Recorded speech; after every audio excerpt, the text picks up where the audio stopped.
I was on a call with Devin and Randall sent a message of the engine bay complete. I gotta see this. Oh, let's go! This is a great video. We have so much going on in the garage. We're gonna touch on brake lines, fuel system, fuel cell, battery, putting the engine bay back together, the intake manifold, radiator, and you're gonna see this car run at the end of this video, so stick around for the process. I want to touch on all the people and the companies who have been able to make this build happen. The reason this doesn't go as fast as the other cars is because this thing is an absolute money pit.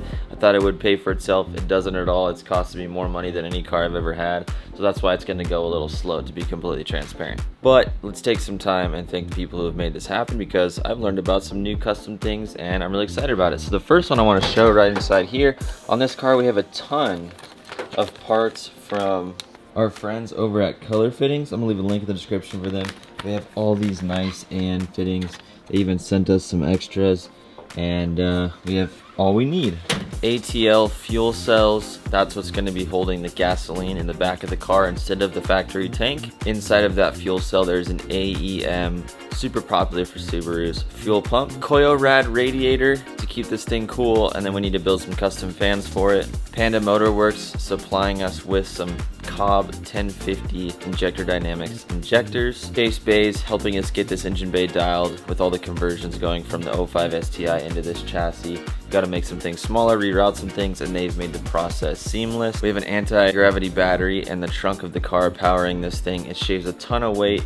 Bart is big into Rally too, who runs anti-gravity, so I appreciate you, Bart, if you're watching this. And our boys over at Powercoat in Tempe helping us make this thing awesome. We have the cage in the interior, we'll get there, but we have the custom powder-coated intake manifold that looks really nice. Let's get into the process. Shout out to Randall, my BFF ride or die. Thank you for helping me build my dream car. I just want you to know that I'm so appreciative, and I will drive this car until we're dead, and we'll have a lot of good times in it. But thank you for your optimism. I know these things are hectic sometimes, but I just want to give you a shout in the video. Randall has got the ATL fuel cell out. He's getting our fittings on for our fuel lines for the line in and out of the tank, and he's also going to set up our black box from ATL, which is what houses the fuel pump, so that fuel sits in there and the fuel pump does not get starved of fuel because it has these flapper doors on the side of it, and that yellow foam keeps gas from sloshing around left and right in this fuel cell. And this is going to go in the spare tire wheel well in the trunk of the car, and Randall's going to get it all mounted up. He's also putting our fuel level sensor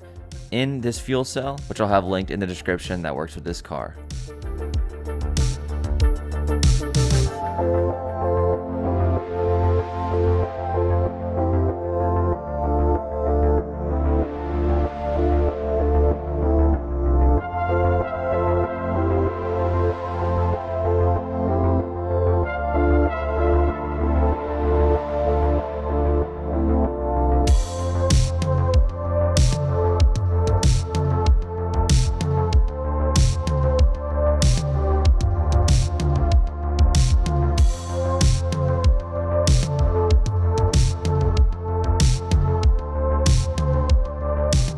We'll come back to the fuel system, but Randall's unboxing the Rad radiator for this car.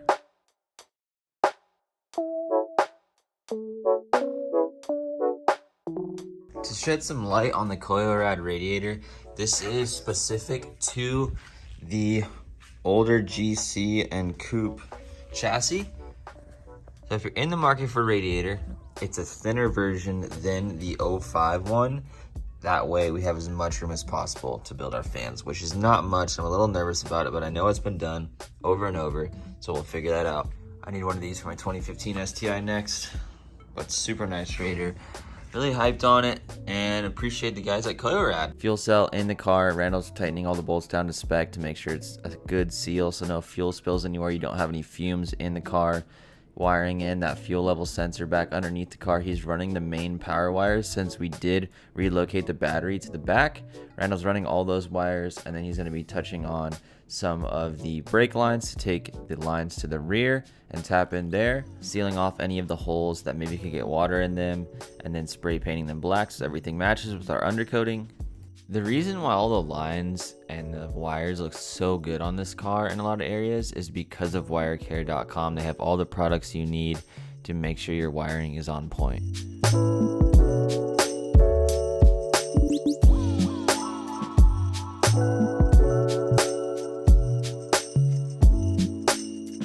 Drilling holes for AN fittings so we can take the fuel line, the main one and the return, to the front of the car to the engine, and then all the way to the back to the fuel cell.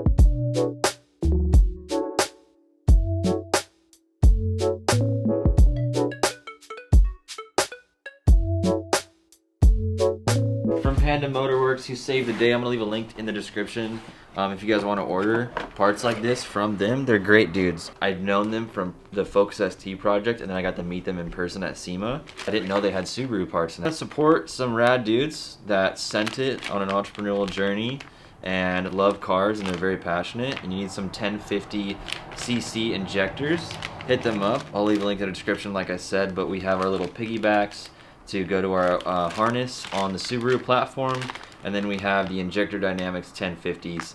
These puppies are really nice, and they should last us and give us plenty of power.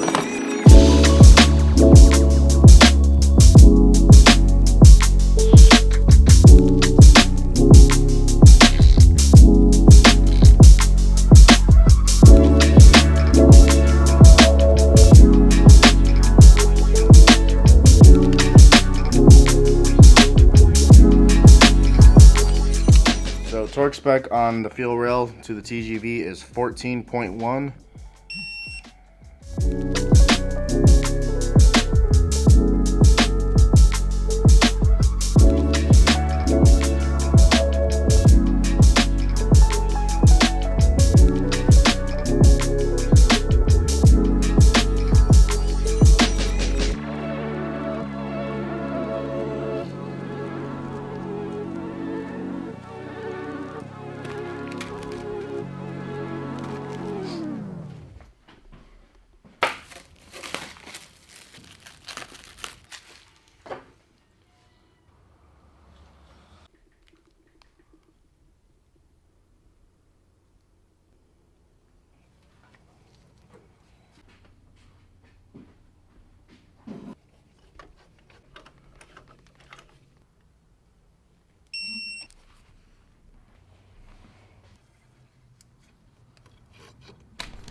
It's a really tight fit.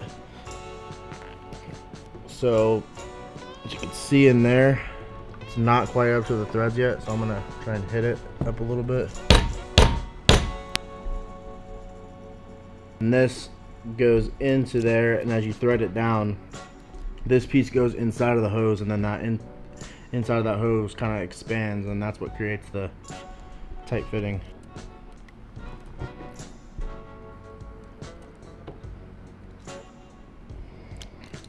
And then towards the end, I like to get the flats lined up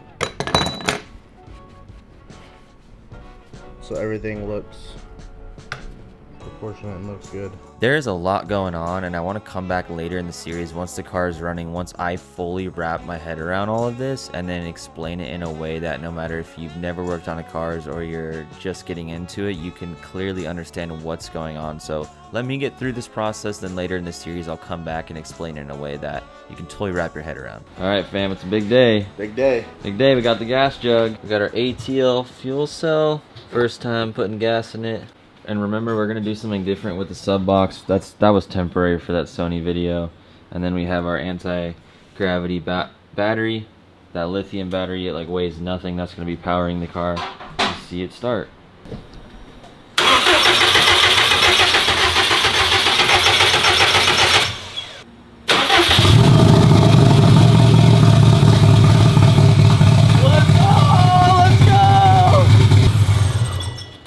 She's running. The car was running, but we didn't have the top mount intercooler on, the coolant hoses, or anything else like that. We just wanted to see if the engine would fire. So now we're going to go put in that work and then see how it runs after the fact and get a new tune on it and see how far we can make it with the knowledge that we have, which isn't as much as needed to probably complete this swap solo.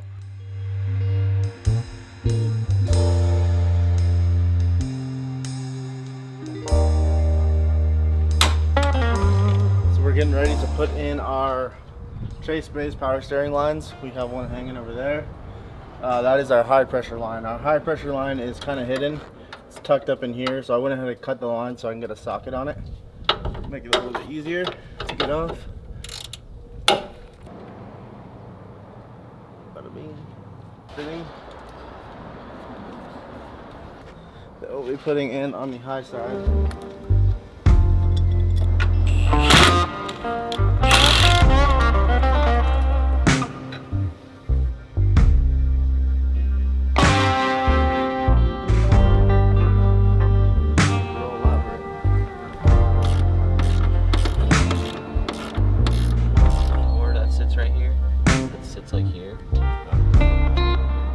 Me and Randog just got some new fittings for the brake lines.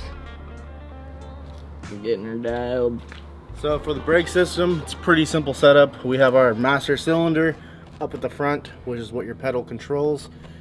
That pumps the fluid through the lines, up starting at the front, coming to the back. We have it split right here, going to each wheel. Now we're gonna get all this buttoned up, get our reservoir filled up, and start bleeding the brake system.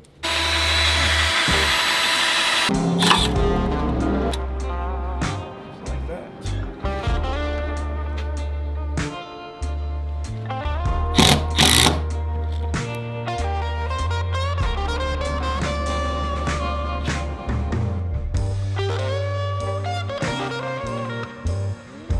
So we finally got all of our lines hooked up, so now we're gonna go ahead and start bleeding them. This little self bleeder here.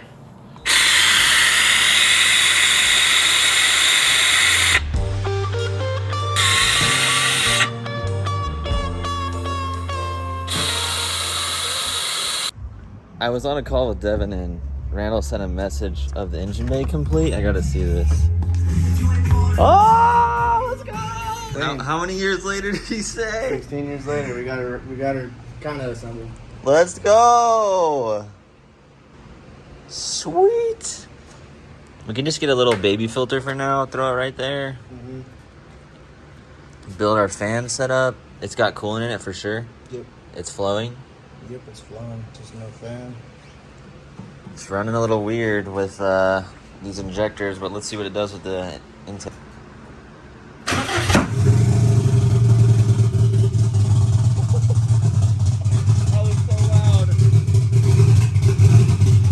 Yeah, it's those injectors probably. Sounds like a Cam John Deere. Thankfully, Marin, also known as Marin Tuned on Instagram, here to the rescue to get us a map to try and get this thing running.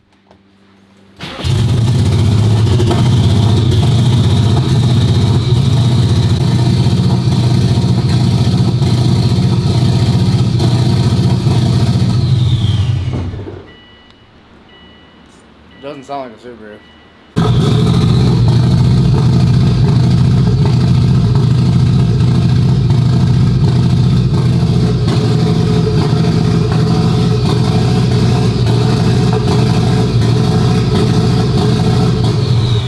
It's not even reading what the ECU, I don't know.